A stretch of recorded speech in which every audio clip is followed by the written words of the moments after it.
everyone, my name is Ongsu Sherpa from Panther. My new vlog आज तपाईहरु सामु लिएर आएको छु।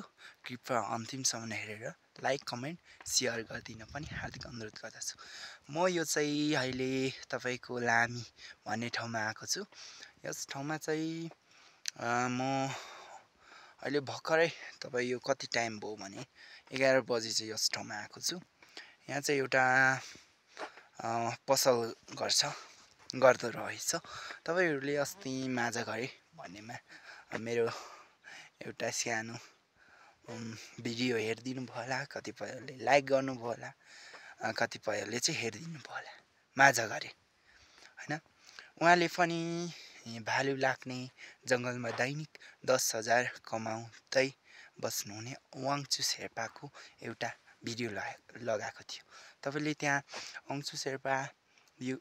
अंशु शेर्पाको युट्युब च्यानलको नाम चाहिँ के छ भन्दा तपाईहरुले त्यहाँबाट कतिपयले जानकारी पाउनु भयो होला।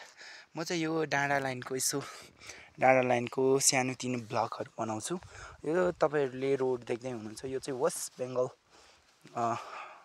वेस्ट बेंगल सिंगालीला अन्तर्गत पर्दछ। यो रोड चाहिँ तपाईको ब्रिटिशको पालामा खनेको रोड, अझैसम्म यहाँ गाडी सञ्चालन चलिरहेको हुन्छ। यहाँ चाहिँ मैले डस्टबिन पनि देखाए तपाईहरु सामु। यो चाहिँ एकदमै पर्यटकीय ठाउँ, एकदम खाजा चियाको लागि एकदमै रोचक ठाउँ। तीन सिमाना कफी हाउसमा आज म आइसकेको छु। यहाँको तपाईहरु तीन सिमाना कफी हाउसको अस्ति माझा घरे सरले लाउनु भएको युट्युब च्यानलमा हेर्दिनु भयो होला हैन। मलाई साथ दिनुभयो, माया दिनुभयो हैन। उहाँले मेरो बारेमा च्यानलको नाममा भनिसकेको छ तपाईहरुसँग। मेरो च्यानलको नाम रहेको छ अंशु शेर्पा।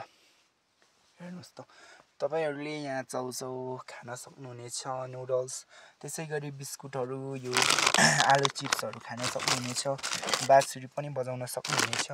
त्यसैगरी यहाँ चाहिँ स्मोकिङ देख्दै हुनुहुन्छ, उल्मक्स, यो चाहिँ तपाईलाई मैले देखाए। हेर्नुस्, यो मैले तपाईलाई देखाए। यो चाहिँ एकदमै एकदमै तागतिलो चीज मह भन्छ यसलाई। अनि त्यसैगरी म तपाईहरुलाई के देखाउन चाहे भने energy drinks, red bull, lighter, त्यहाँदेखि यो फ्रुटीहरु भयो, good day biscuit, drinks, water, यो चाहिँ चमर भन्छ। यो याकको पुछार चमर भन्छ यसलाई चाहिँ। अनि त्यसैगरी म तपाईहरुलाई चिम्फिङ पनि देखाए। यहाँ अब कोही यसो बाटो हिँड्दाखेरि टुरिस्टहरु, त्यसैगरी टुरिस्टहरुलाई एकदमै सेयाहरु केहरु लाग्न सक्छ। त्यसैगरी यो चिम्फिङको चाहिँ एकदम राम्रो छ। अनि त्यसैगरी अब यहाँ भित्र पसौँ है त, हाम्रो तीन सिमाना कफी हाउसमा। हेर्नुस्, तीन सिमाना कफी हाउस देख्न सक्नुहुनेछ।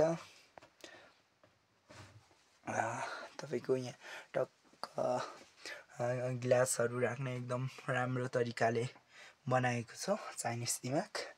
त्यसैगरी यहाँ विभिन्न प्रकारको परिकारहरु बनाउँदा रहेछ, चिया कफीहरु सबथोक बनाउँदा रहेछ। बस्ने बेन्चहरु पनि एकदम दामी भएको छ। अनि त्यसैगरी तपाईहरु कहाँ यात्रा गर्दै हुनुहुन्छ? तीन सिमाना वा सन्तकपुर वा थकुम अथवा झन्डी पोखरी, तपाईहरु त्यहाँ जान चाहनुहुन्छ भने तपाईहरु यहाँ आएर चिया कफी खाजाहरु नास्ताहरु लिन सक्नुहुनेछ। अनि यो ठाउँ चाहिँ एकदमै सुन्दरता भएको ठाउँ, एकदमै दृश्यको अवलोकन गर्न एकदमै रोचक छ।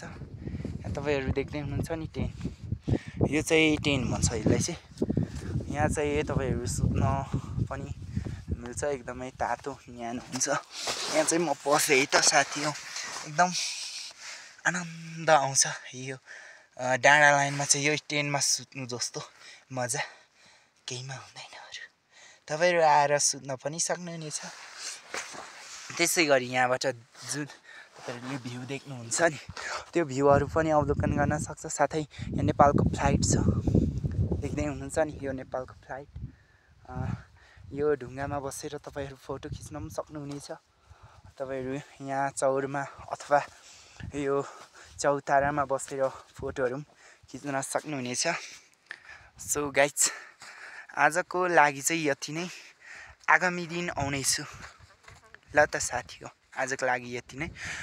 कृपया लाइक कमेन्ट सब्सक्राइब गरिदिन पनि हार्दिक अनुरोध गर्न चाहे म, किनकि अस्ति यहाँ आउनुभएको माझा घरे सरको युट्युबमा हेर्नुभयो होला।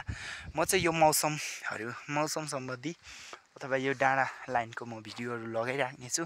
तपाईँहरूले सेयर गरिदिनु होला, माया गरिदिनु होला, आशा छ साथ गरिदिनु होला। र तपाईँ आउन चाहनुहुन्छ भने यो हाम्रो 3 सिमाना कफी हाउसमा आएर चिया खाजा नास्ता पनि लिन सक्नुहुनेछ। साथै आजको लागि म अंशु शेर्पा बिदा हुन चाहन्छु। लाइक कमेन्ट सब्सक्राइब गरिदिनु होला है। बाई।